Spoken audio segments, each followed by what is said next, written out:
أعوذ بالله من الشيطان الرجيم بسم الله الرحمن الرحيم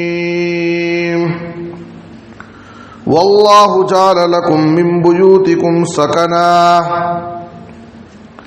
سبحانك لا علم لنا إلا ما علمتنا إنك أنت العليم الحكيم رب اشرح لي صدري ويسر لي أمري واحلل عقدة من لساني يفقهوا قولي رب زدني علما.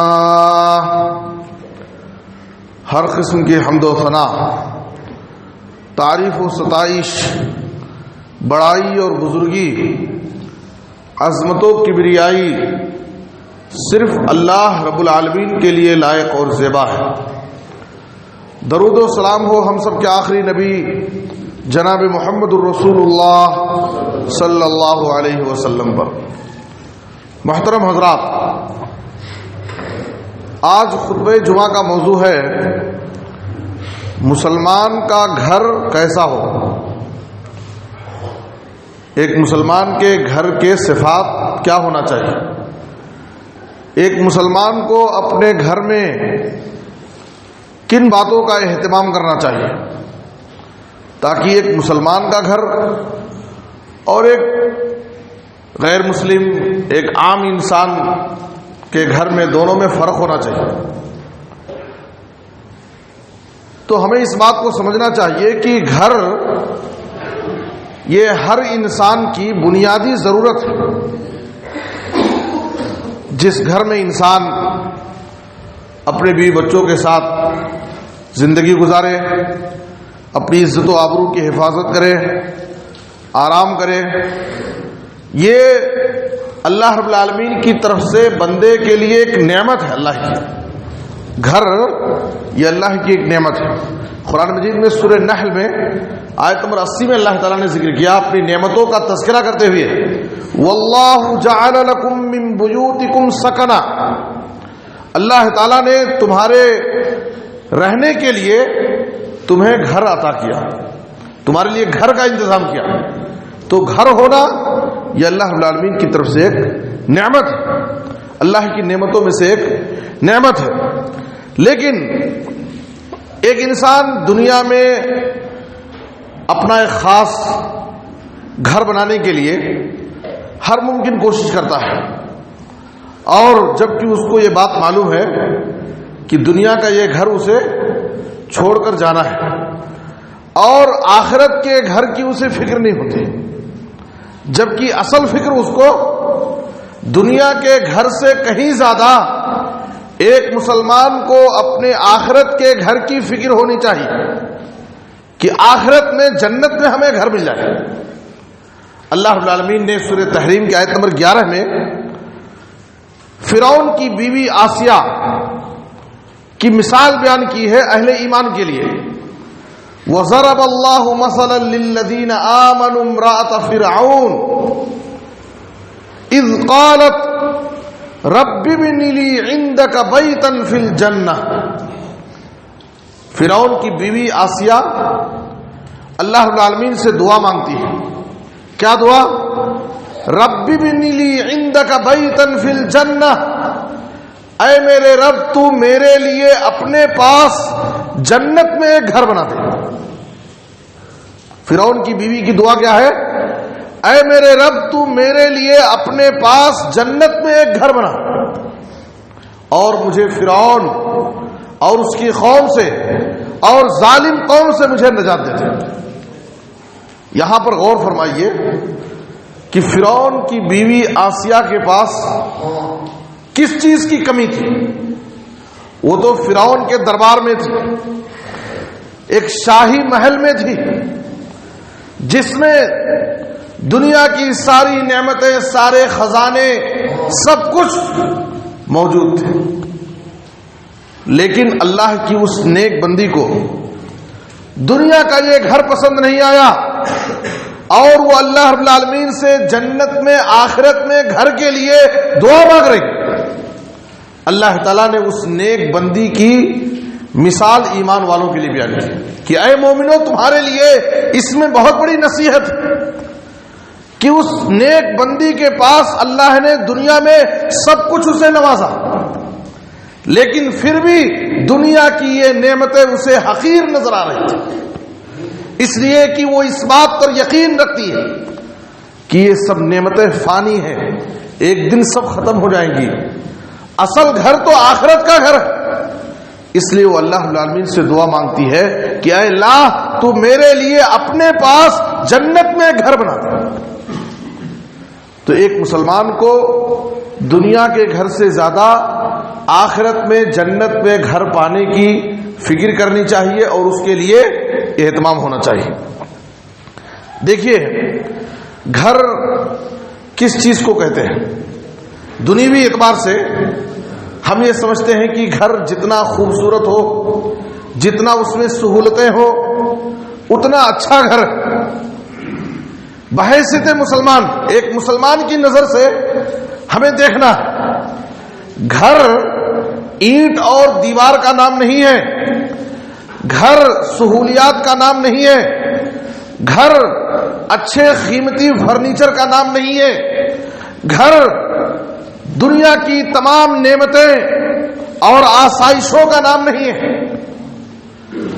اچھے سے اچھا گھر ہو، ساری نعمتیں اس میں موجود ہوں، ہر قسم کی سہولتیں اس میں ہوں، لیکن اگر اس گھر میں اللہ کا ذکر نہ ہو، اللہ کی عبادت نہ ہو، اللہ کی کبریائی اس کی بڑائی بیان نہ کی جائے، نمازوں کی پابندی نہ ہو، تو وہ گھر گھر نہیں ہے، اللہ کی نظر میں، شریعت کی نظر میں وہ قبرستان ہے۔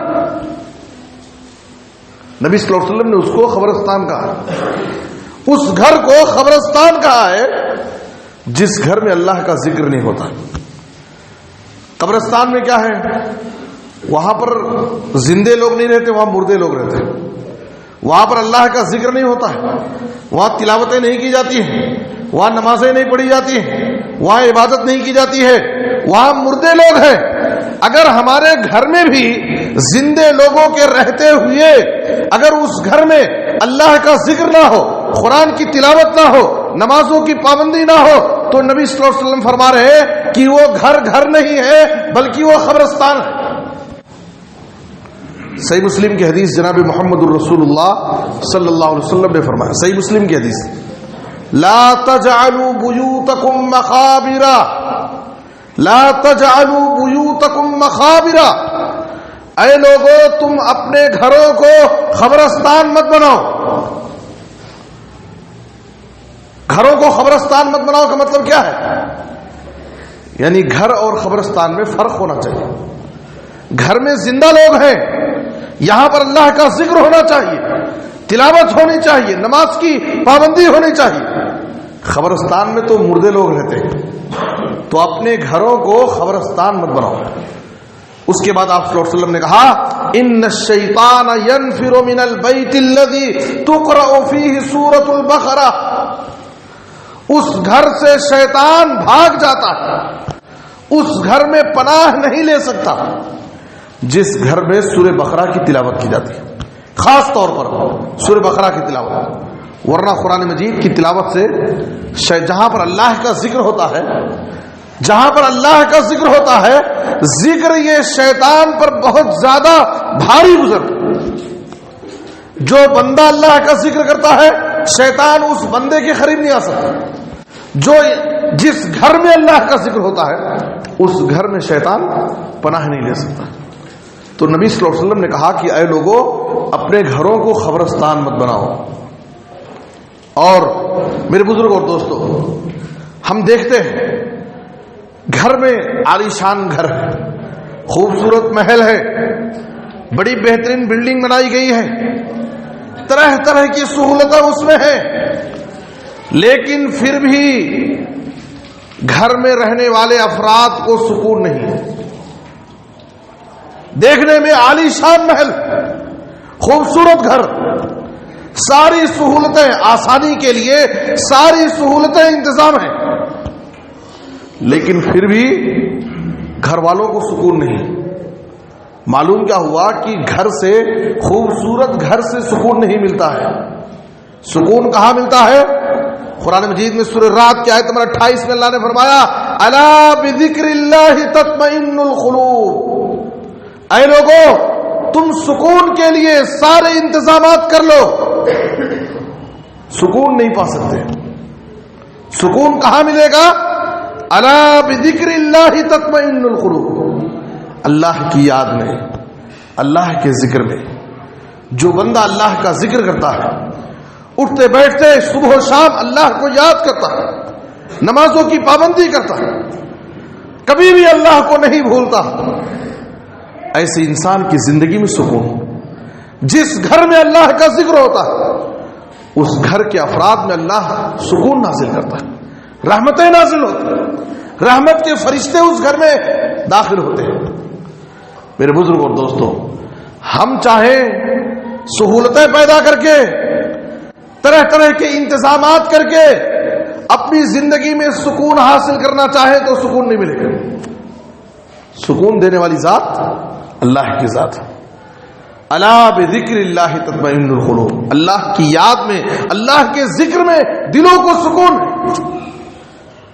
ایک انسان غریب ہے، کمزور ہے، محتاج ہے، روڈ کے کنارے فٹ پاتھ پر زندگی گزارتا ہے، لیکن اللہ نے اس کی زندگی میں سکون عطا کیا، سکون عطا کیا۔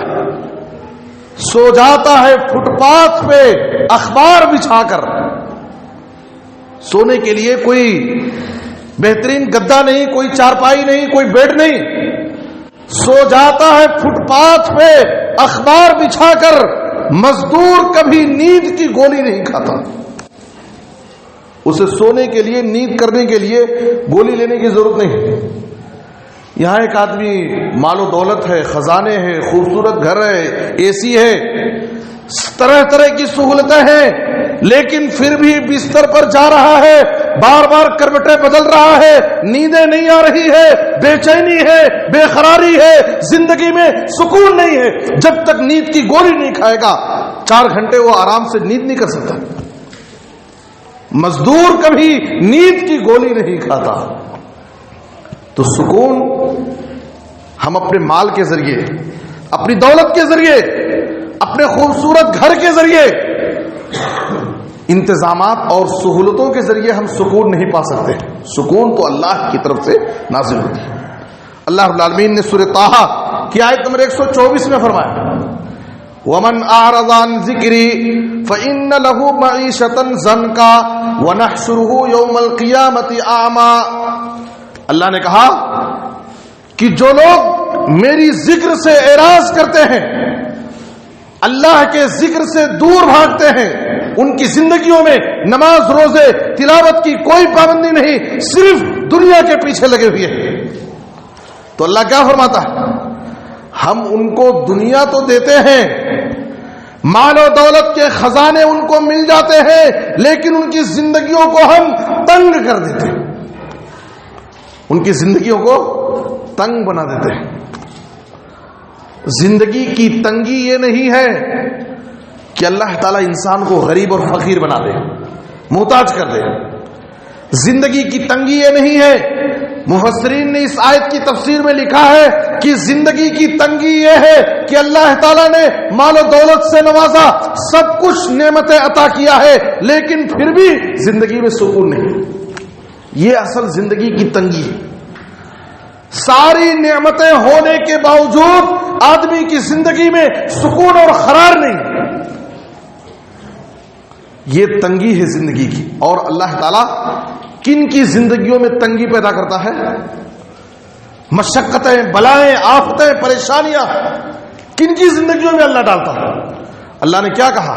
وَمَنْ أَعْرَضَ عَنْ ذِكْرِي، جو اللہ کے ذکر سے اعراض کرتا، جو اللہ کو نہیں یاد کرتا، ہمیشہ صرف دنیا کے پیچھے لگا ہوا، اللہ کو بھول بیٹھا، ایسے انسان کی زندگی میں اللہ دنیا تو دیتا ہے، لیکن اس کی زندگی میں تنگی اور پریشانی ڈال دیتا ہے، وہ سکون و اطمینان کی زندگی نہیں گزار سکتا۔ میرے بزرگوں اور دوستوں، اس لیے ہم یہ چاہیں کہ اپنی دولت سے اور طرح طرح کے انتظامات کر کے ہم اپنی زندگیوں میں سکون لے آئیں، سکون ملنے والا نہیں، سکون ہی اللہ کی طرف سے۔ اور ہمارے گھروں میں سکون حاصل کرنے کے لیے، ہمارے گھروں میں سکون حاصل کرنے کے لیے ایک بہت ضروری چیز کیا ہے؟ گھر والی دیندار اور نیک ہونا۔ گھروں میں سکون کے لیے گھر والی کا دیندار اور نیک ہونا بھی ضروری ہے۔ کتنے لوگ ایسے ہیں بیچارے، ملازمت ہے، کاروبار ہے، اچھا گھر ہے، نوکر ہے، کام کرنے والی آ رہی ہے، طرح طرح کی سہولت ہے گھر میں، لیکن پھر بھی بیچارے کی زندگی میں سکون نہیں ہے، پریشان۔ مسئلہ کیا ہے؟ گھر والی نافرمان ہے، اس کی بیوی نافرمان ہے، ہمیشہ شوہر سے لڑتی ہے، جھگڑتی ہے، صبح و شام لڑائی جھگڑے اختلافات، گھر میں سکون نہیں ہے۔ گھر میں سکون حاصل کرنے کے لیے گھر والی کا دیندار اور نیک ہونا بھی ضروری ہے، اس لیے کہ اللہ تعالیٰ نے ایک مرد کی زندگی میں سکون اس کی بیوی کی طرف سے رکھا۔ سورہ روم کی آیت نمبر 21 میں اللہ نے فرمایا وَمِنْ آيَاتِهِ أَنْ خَلَقَ لَكُم مِّنْ أَنفُسِكُمْ أَزْوَاجًا لِتَسْكُنُوا إِلَيْهَا وَجَعَلَ بَيْنَكُم مَّوَدَّةً وَرَحْمَةً۔ اللہ نے کیا فرمایا؟ اللہ کی قدرت کی نشانیوں میں سے ایک نشانی یہ بھی ہے کہ اللہ تعالیٰ نے تمہارے لیے تمہاری ہی جنس سے تمہاری بیویوں کو بنایا۔ یہ بیوی کیا ہے؟ اللہ آگے کیا فرما رہا ہے؟ لِتَسْكُنُوا إِلَيْهَا، تاکہ تم اپنی بیویوں سے سکون حاصل کرو۔ انسان کی زندگی میں سکون پیدا کرنے والی چیز اس کی گھر والی بھی ہے۔ اگر وہی نافرمان ہو جائے، شوہر کے خلاف ہو جائے، تو اس کی زندگی میں کبھی بھی سکون نہیں آ سکتا ہے۔ اسی لیے جناب محمد الرسول اللہ صلی اللہ علیہ وسلم نے فرمایا الدنیا متاع وخیر متاع الدنیا المرأة الصالحہ۔ اے لوگو، صحیح مسلم کی حدیث ہے، اس دنیا کے اندر بہت ساری نعمتیں، بہت سارا مال و اسباب ہے، فائدہ اٹھانے کی بہت ساری چیزیں ہیں، لیکن نبی صلی اللہ علیہ وسلم کیا فرما رہے ہیں؟ اس دنیا کی سب سے بہترین چیز، سب سے بڑی دولت ایک انسان کی زندگی میں وہ کیا ہے؟ المرأة الصالحہ، نیک بیوی۔ انسان کی دنیا کی زندگی میں اسے سب کچھ مل جائے، اگر اس کو نیک بیوی حاصل نہیں ہے اس کی زندگی میں سکون نہیں آ سکتا۔ یہ قرآن نے کہا لِتَسْكُنُوا إِلَيْهَا، اور آپ صلی اللہ علیہ وسلم نے فرمایا اربع من السعادہ، صحیح ابن حبان اور صحیح ترغیب کی حدیث ہے، اربع من السعادہ، 4 چیزیں اگر کسی انسان کو مل جائیں تو وہ انسان بڑا سعادت مند ہے، دنیوی اعتبار سے وہ انسان بڑا خوش نصیب انسان ہے۔ 4 چیزیں اگر کسی انسان کے پاس ہیں، آپ نے کیا فرمایا؟ وہ 4 چیزیں جو انسان کی خوشبختی کی دلیل ہے، وہ خوش نصیب انسان کہلائے گا جس کے پاس 4 چیزیں ہیں۔ نمبر 1 المرأة الصالحہ، نیک بیوی۔ نمبر 2 المسکن الواسع، آرام دہ کشادہ گھر، دنیوی اعتبار سے ایک ضرورت ہے انسان کی۔ نمبر 1 نیک بیوی، نمبر 2 کشادہ آرام دہ گھر، اور تیسرے والجار الصالح، نیک پڑوسی، پاس پڑوس کے لوگ بھی اچھے رہنا، خاص طور پر دیندار رہنا، اس لیے کہ اس کا بھی اس کی زندگی پر اثر پڑتا ہے۔ نمبر 4 والمرکب الحنی، آرام دہ سواری، اس کے پاس سواری کا بھی انتظام ہے تو اس کو کہیں بھی آنے جانے میں سہولت ہو سکتی ہے۔ آپ صلی اللہ علیہ وسلم نے کہا کہ اگر کسی انسان کے پاس دنیا میں یہ 4 چیزیں ہیں تو دنیاوی اعتبار سے وہ انسان خوش نصیب انسان ہے، سعادت مند انسان۔ معلوم کیا ہوا کہ انسان کی ضرورتوں میں سے ایک ضرورت انسان کی کا اس کا گھر بھی ہے، اس کے پاس اچھا گھر بھی ہونا چاہیے، اور جہاں اس کو اس کے گھر میں چین و سکون حاصل ہوگا، گھر میں آرام حاصل کر سکتا ہے، تو چین و سکون کے لیے نیک بیوی بھی بہت ضروری ہے۔ جناب محمد الرسول اللہ صلی اللہ علیہ وسلم نے اسی لیے لڑکے اور لڑکی دونوں کے خاندان والوں سے، گھر والوں سے خاص طور پر نصیحت کی۔ عام طور پر دیکھا یہ جاتا ہے کہ لوگ شادی بیاہ میں تھوڑی سی غلطی کر کے، چوک کر کے زندگی بھر اجیرن بنا لیتے ہیں، اپنے آپ کو پریشانیوں اور الجھنوں میں ڈال دیتے ہیں، زندگی بھر ان کو پریشانی۔ اور وہ چیز کیا ہے؟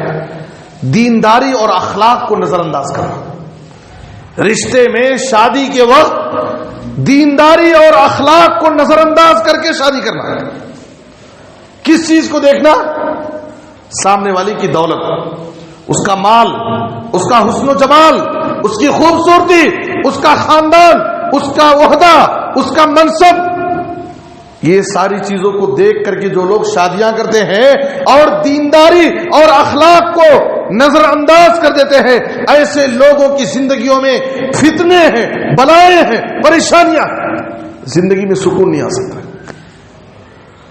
کتنے ایسے گھرانے دیکھے گئے، شادیاں ہوتی ہیں کہ اختلافات شروع ہو جاتے ہیں، اختلافات شروع ہو جاتے ہیں، اور مسلم گھروں کے، مسلم کمیونٹی کے سب سے زیادہ مسائل پولیس اسٹیشنوں میں، کورٹوں میں، کچہریوں میں سب سے زیادہ میاں بیوی کے مسائل، میاں بیوی کے اختلافات سب سے زیادہ مسائل۔ کیوں؟ اس لیے کہ ہم نے شریعت کے سب سے بنیادی جو نقطہ ہے، پوائنٹ ہے، دین، اخلاق، اس کو نظر انداز کر دیا۔ تو بلائیں ضروری ہیں، آفتیں ضروری ہیں۔ آپ صلی اللہ علیہ وسلم نے کیا فرمایا؟ تنکح المرأۃ لاربعین، لمالها ولحسبها ولجمالها ولدینها فاظفر بذات الدین تربت یدا۔ عام طور پر 4 چیزیں دیکھ کر شادیاں لوگ کرتے ہیں: مال و دولت، حسن و جمال، خاندان، دینداری۔ نبی صلی اللہ علیہ وسلم فرما رہے ہیں فاظفر بذات الدین، اے انسان، اگر تو اپنی زندگی میں سکون چاہتا ہے، کامیابی چاہتا ہے، خوشگوار زندگی چاہتا ہے، تو کسی دیندار اخلاق والی لڑکی سے شادی کر کے تو کامیاب ہو جائے۔ یہ نبی صلی اللہ علیہ وسلم لڑکے والوں سے نصیحت کر رہے ہیں کہ دیندار اخلاق والی لڑکی کو تلاش کرو۔ اور لڑکی والوں سے کیا کہا؟ اذا خطب الیکم من ترضون دینہ وخلقہ فزوجوہ الا تفعلوا تکن فتنۃ فی الارض وفساد عریض۔ کتنی واضح حدیث ہے۔ آپ فرما رہے ہیں جب تمہارے پاس کسی دیندار، اچھے اخلاق والے لڑکے کا رشتہ آئے، جس لڑکے کا رشتہ تمہارے پاس آ رہا ہے تمہاری بچی کے لیے، اگر وہ لڑکا دیندار ہے، اچھے اخلاق والا ہے، دنیوی اعتبار سے کچھ غریب ہو سکتا ہے، اس کے پاس بڑی ملازمت نہیں ہے، بڑا کاروبار نہیں ہے، لیکن اگر اس لڑکے کے پاس دینداری ہے، اخلاق ہے، اور ایسا رشتہ تمہاری بچی کے لیے آ رہا ہے، نبی صلی اللہ علیہ وسلم فرما رہے فزوجوہ، اپنی بچی کا رشتہ اس لڑکے سے کر دو، حکم دے رہے۔ آگے کیا فرما رہے نبی صلی اللہ علیہ وسلم؟ الا تفعلوا، اگر تم ایسا نہیں کرو گے، دینداری اور اخلاق کو دیکھ کر شادی نہیں کرو گے، ایک دیندار اچھے اخلاق والے لڑکے کے رشتے کو ٹھکرا دو گے یہ سوچ کر کے کہ وہ تو غریب ہے، کمزور ہے، اس کے پاس ملازمت نہیں ہے، بڑا کاروبار نہیں ہے، تو کیا ہوگا اس کا انجام؟ تکن فتنۃ فی الارض وفساد عریض، زمین میں، گھروں میں فتنے ہوں گے اور فسادات ہوں گے۔ حدیث کے الفاظ ہیں تکن فتنۃ فی الارض وفساد عریض، بڑے بڑے فساد ہوں گے، اختلافات ہوں گے، لڑائی جھگڑے ہوں گے، فتنے پیدا ہوں گے۔ بڑی دھوم دھام سے شادیاں ہوتی ہیں، ہفتے مہینے نہیں گزرتے ہیں، اسٹیشنوں اور کورٹوں کا چکر شروع ہو جاتا ہے۔ میرے بزرگ اور دوستوں، نبی صلی اللہ علیہ وسلم کی یہ حدیث صادق آ رہی ہے آج ہمارے معاشرے پر۔ لوگ دینداری کو، اخلاق کو ٹھکرا دیتے، ان کے پاس اس کی کوئی قدر نہیں۔ بچے کے پاس، بچہ نماز نہیں پڑھتا ہے، دیندار نہیں ہے، ماں باپ کیا بولتے ہیں؟ وہ بعد میں دیندار بن جائے گا، بعد میں نمازی ہو جائے گا، لیکن اگر ایسے لڑکے کا رشتہ ہے، اس کے پاس ابھی کوئی بڑا کاروبار نہیں ہے، ایک حساب سے کماتا ہے، تو پھر اس کی زندگی کیسے گزرے گی؟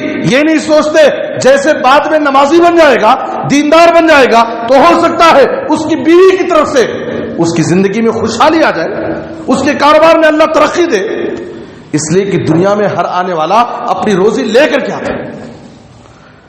تزوج فإن الذي يرزقها في بيتها يرزقك في بيتك۔ تابعی کہتے ہیں کہ تم فقر و محتاجگی کو دیکھ کر کے شادی کو مت ٹھکراؤ، شادی کرو اس لیے کہ اس لڑکی کو اس کے ماں باپ کے گھر میں جو اللہ روزی دے رہا تھا، اس لڑکی کو تمہارے گھر میں اس کو بھی روزی دے گا، تم کو بھی روزی دے گا۔ ہو سکتا ہے اس کی طرف سے تمہاری روزی میں اور برکتیں آ جائیں۔ آپ دیکھیے کتنے ایسے نوجوان ہیں، شادیوں سے پہلے ان کی زندگی کی حالت کیا تھی، ان کی معاشی حالت کیا تھی، ان کا کاروبار کیا تھا، لیکن جب شادیاں ہوئی، بچے ہوئے، اللہ تعالیٰ نے شادی کی برکت سے، اس بیوی، نیک بیوی کی برکت سے، اس کی اولاد کی برکت سے اللہ تعالیٰ نے اس کی زندگیوں میں بڑی برکتیں عطا فرمائی۔ یہ اللہ کا وعدہ ہے، ان یکونوا فقراء یغنیہم اللہ۔ اگر شادی کے وقت ذرا غریب بھی رہو گے، اللہ تعالیٰ اپنے فضل سے تم کو مالدار کر دے گا۔ میرے بزرگ اور دوستو، تو گھروں میں سکون حاصل کرنے کے لیے ہمیں گھر والی کو بھی دیندار اور نیک بنانا ہے، اور اپنی شادیوں میں اور اپنے بچوں کی شادیوں میں دینداری اور اخلاق کو ترجیح دینا ہے۔ ہمارے گھر میں جب بہو دیندار ہوگی، بیوی دیندار ہوگی، گھروں میں سکون رہے گا۔ لیکن یاد رکھو، اگر نیک عورت نہیں ہے انسان کی زندگی میں، چاہے اس کے پاس کتنی بڑی ملازمت ہو، کاروبار ہو، گھر میں ساری سہولتیں ہوں، اس گھر میں سکون نہیں ہو سکتا۔ صبح و شام اختلافات، لڑائی جھگڑے رہے۔ تو گھروں میں سکون کے لیے گھر والی کا نیک اور دیندار ہونا بھی ضروری ہے۔ تیسری چیز یہ ہے، مسلمان کے گھر کی خصوصیت یہ ہے، مسلمان کے گھر کی خصوصیت، مسلمان کے گھر میں اللہ کا ذکر ہونا چاہیے، قرآن مجید کی تلاوت ہونی چاہیے، اور گھروں میں نمازوں کی پابندی ہونی چاہیے۔ صحیح مسلم کی حدیث ہے، جناب محمد رسول اللہ صلی اللہ علیہ وسلم نے فرمایا، مثل البیت الذی یذکر اللہ فیہ والبیت الذی لا یذکر اللہ فیہ مثل الحی والمیت۔ کتنی پیاری حدیث ہے، صحیح مسلم کی حدیث۔ آپ صلی اللہ علیہ وسلم فرما رہے ہیں، اس گھر کی مثال جس گھر میں اللہ کا ذکر ہوتا ہے، اور اس گھر کی مثال جس گھر میں اللہ کا ذکر نہیں ہوتا، دونوں کی مثال کیسی ہے؟ مثل الحی والمیت، زندے اور مردے کی مثال۔ جس گھر میں اللہ کا ذکر ہوتا ہے اس گھر میں زندہ لوگ ہیں، اور جس گھر میں اللہ کا ذکر نہیں ہوتا ہے، بظاہر تو زندہ لوگ ہیں لیکن وہ گھر مردہ ہے، قبرستان ہے وہ۔ یہ نبی صلی اللہ علیہ وسلم کی حدیث۔ بظاہر زندہ لوگ ہیں لیکن اگر گھر میں اللہ کا ذکر نہ ہو، قرآن کی تلاوت نہ ہو، تو سمجھیے کہ زندہ لوگوں کے رہتے ہوئے بھی وہ گھر قبرستان ہے، اور وہاں پر مردے لوگ۔ نبی صلی اللہ علیہ وسلم کا فرمان ہے۔ میرے بزرگ اور دوستوں، اسی طریقے سے آپ صلی اللہ علیہ وسلم نے فرمایا، صحیح مسلم کی ایک دوسری حدیث، جب ایک آدمی گھر کے باہر جاتا ہے کاروبار کے لیے، بازار میں، اسکول بچے پڑھنے جاتے ہیں، جب ہم گھر سے باہر سے جب گھر میں آتے ہیں، ہر ایک کے گھر کے ہر فرد کی ذمہ داری، چھوٹے سے لے کر بڑوں تک، کہ باہر سے آنے کے بعد گھر میں داخل ہوتے وقت بغیر اللہ کے ذکر کے ہم نہ جائیں۔ اس لیے کہ ہمارے ساتھ بازار کے شیطان بھی ہمارے ساتھ گھروں میں داخل ہونے کی کوشش کرتے ہیں۔ جب ہم بازار سے آتے ہیں، باہر سے آتے ہیں، ہمارے ساتھ شیطان بھی ہمارے ساتھ داخل ہونے کی کوشش کرتا ہے۔ جیسے ہی ہم گھر کے دروازے پر پہنچتے ہیں اور ہم کہتے ہیں بسم اللہ، اب شیطان کو گھر میں داخل ہونے کی اجازت دیں، اس پر پابندی لگ گئی، نہیں آ سکتا۔ بسم اللہ کرنے کے ساتھ ساتھ ہم گھر میں داخل ہوتے وقت سلام کر کے داخل، بسم اللہ پہلے کریں اور اس کے بعد سلام کریں، دونوں چیزیں ضروری۔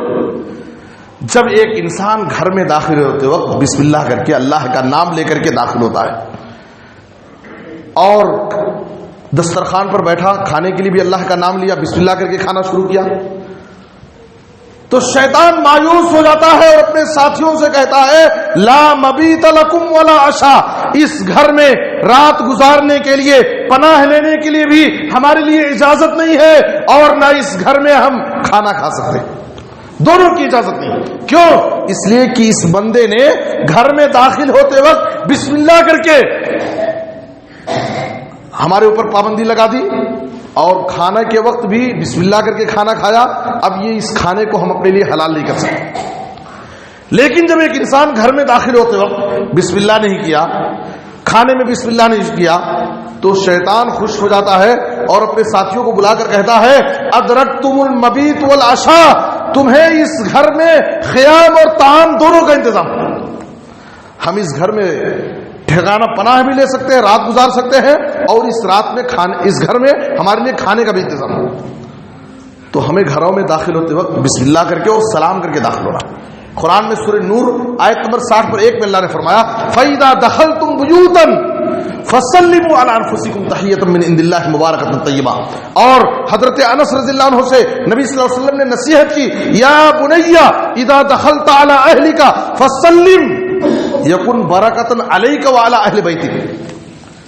عام طور پر کیا ہوتا ہے، دوسروں کے گھروں میں ہم جاتے ہیں تو سلام کر لیتے ہیں، لیکن اکثر یہ دیکھا جاتا ہے کہ لوگ اپنے گھروں میں داخل ہوتے وقت سلام نہیں کرتے، شرمتے ہیں، بچے نہیں سلام کرتے ہیں، بڑے لوگ نہیں سلام کرتے، اللہ کہ ماشاءاللہ بعض گھروں میں اہتمام پایا جاتا ہے۔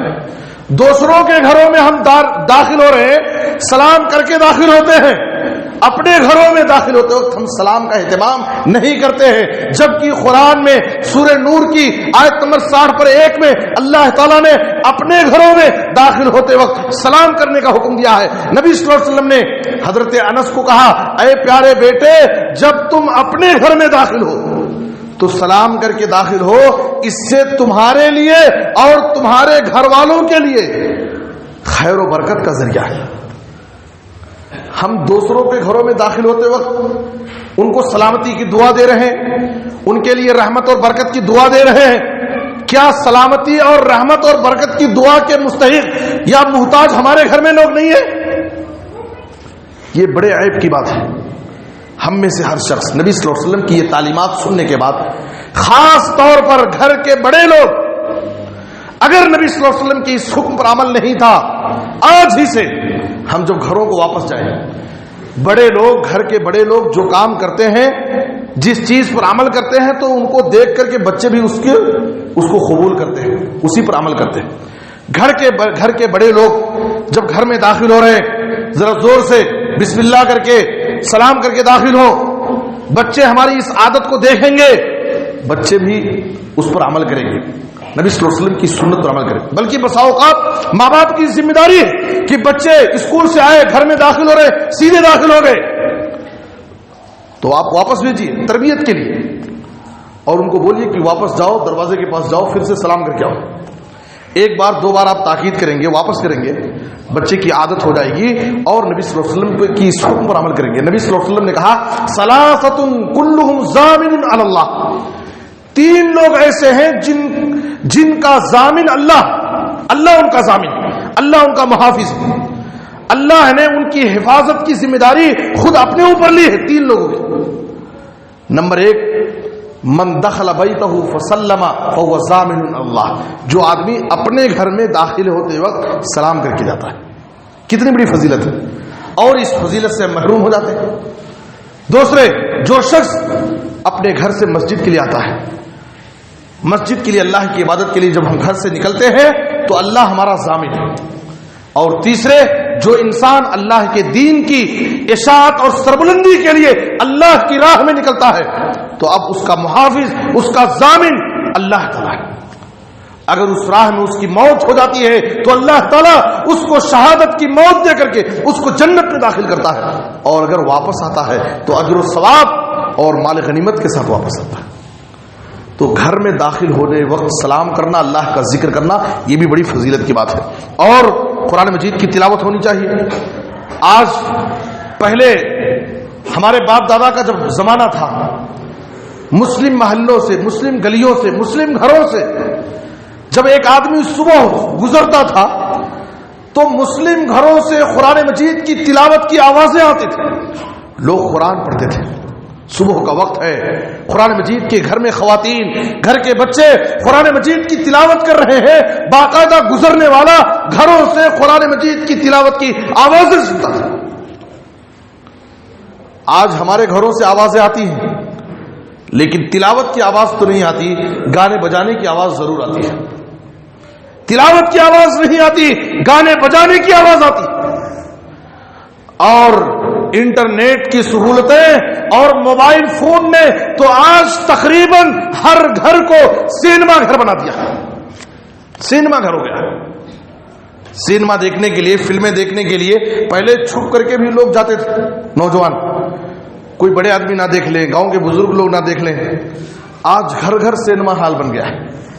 اللہ ہم سب کی حفاظت فرمائے، اور جس کی وجہ سے رحمت کے فرشتے ہمارے گھروں میں ٹھکانہ نہیں لیتے، لیکن شیاطین ہمارے گھروں میں بسیرا کر چکے، اور ان شیطانوں کی طرف سے ہمارے گھروں میں طرح طرح کے مسائل، شیطانوں جناتوں کے مسائل، طرح طرح کے بلائیں، آفتیں، پریشانیاں ہمارے گھروں میں لگی رہتی ہیں۔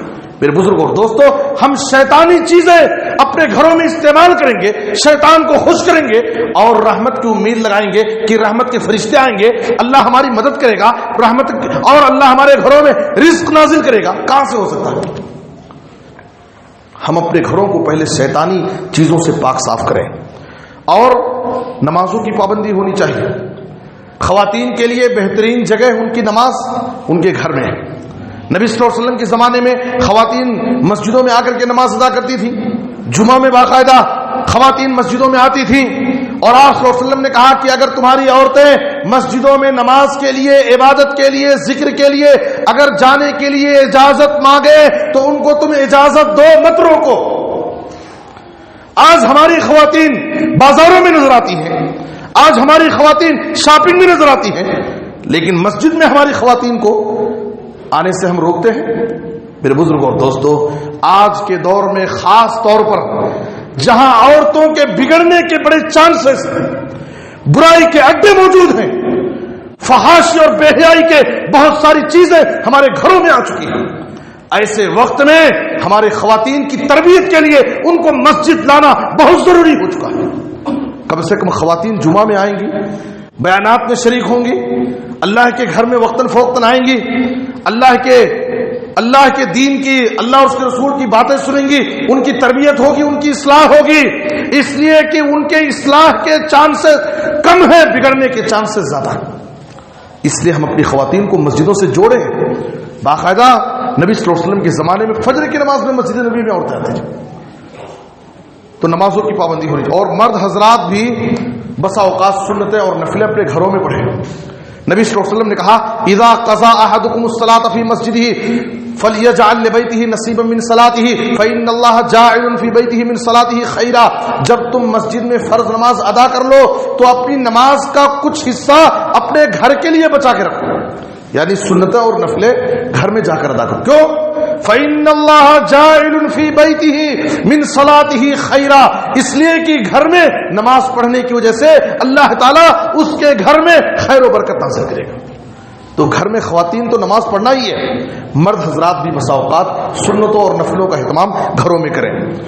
اور ایک چیز یہ ہے کہ مسلمان کے گھر میں مرد حضرات اپنے گھروں میں اپنا وقت دیں، بچوں کی تربیت کے لیے، خواتین کے ساتھ گھریلو کاموں میں شریک ہونے کے لیے۔ بسا اوقات آج کے اس دور میں، ترقی یافتہ اس زمانے میں، لوگوں کو کاروبار، بزنس اور دنیا کے مصروفیات اتنے زیادہ ہو گئے ہیں کہ لوگ اپنے گھر میں ٹائم دینا ان کے لیے مشکل ہو گیا۔ اولاد کے بگاڑ، بچوں کی نافرمانی، بچوں کی تربیت نہ ہونے کا ایک بڑا سبب کیا ہے کہ آج ہمیں اپنے بچوں کی تربیت کے لیے گھر میں وقت دینے کے لیے ٹائم نہیں۔ کتنے لوگ گھروں میں وقت نہیں دے رہے، بچوں کی تربیت کے لیے ان کے پاس ٹائم نہیں ہے۔ ہم گھروں میں اپنا وقت گزاریں۔ کاروبار ضروری ہے، ملازمت ضروری ہے، لیکن فارغ اوقات، فرصت کے اوقات ہم دوستوں میں گپ مارنے کے بجائے، بازاروں میں اپنا وقت ضائع کرنے کے بجائے جو فرصت کے اوقات ہے، خالی اوقات ہے، ہم اپنا وقت بازار میں گزارنے کے بجائے، بیکار دوستوں میں گپ مارنے کے بجائے اپنا وہی وقت اپنے گھر میں دیں، اپنے بیوی بچوں کے لیے دیں. یہ ہماری ذمہ داری ہے. نبی صلی اللہ علیہ وسلم نے کہا وَلْيَسَعْكَ بَيْتُكَ وَابْكِ عَلَىٰ خَطِيئَتِكَ. اور اولاد کو بھی چاہیے. آج نوجوانوں کا حال کیا ہے؟ باہر بازار میں، دکانوں میں کٹوں پر بیٹھ کر اپنے نوجوان دوستوں کے ساتھ گھنٹوں گزاریں گے، بیزار نہیں ہوتے. دوستوں کے لیے وقت ان کے پاس ہے، لیکن ہمارے بچے، ہمارے نوجوان اپنے گھر میں اپنے بوڑھے ماں باپ کے پاس 5-10 منٹ، آدھا گھنٹہ بیٹھنے کے لیے ان کے پاس وقت نہیں ہے.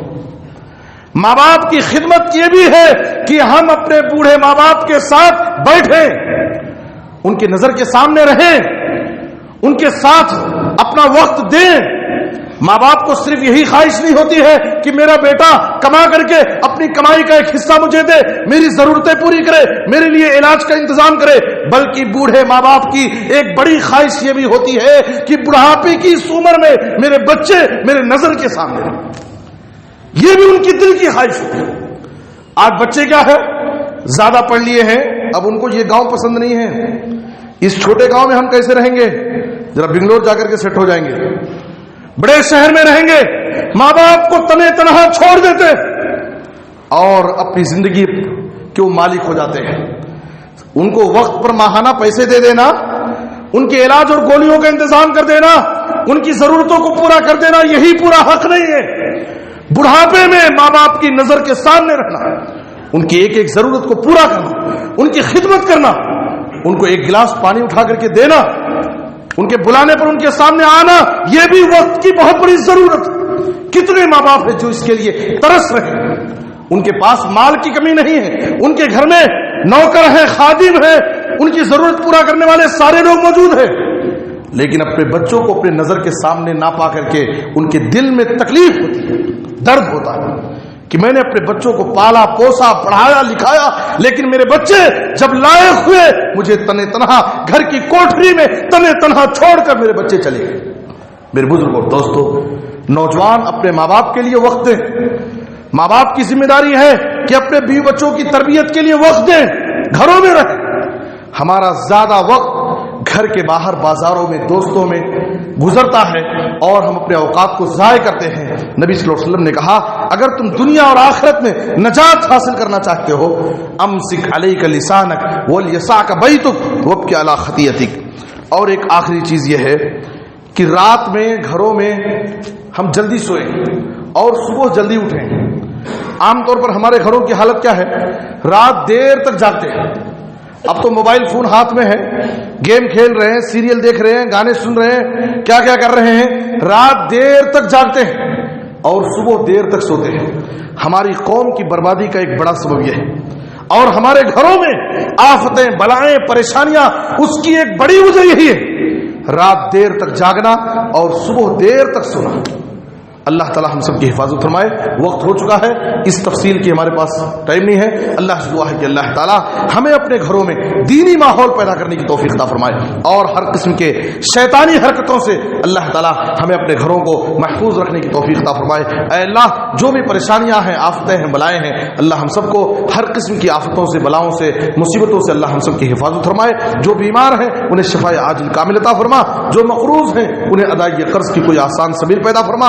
اے اللہ، پورے عالم میں اسلام اور مسلمانوں کو عزت، ترقی اور غلبہ نصیب فرما.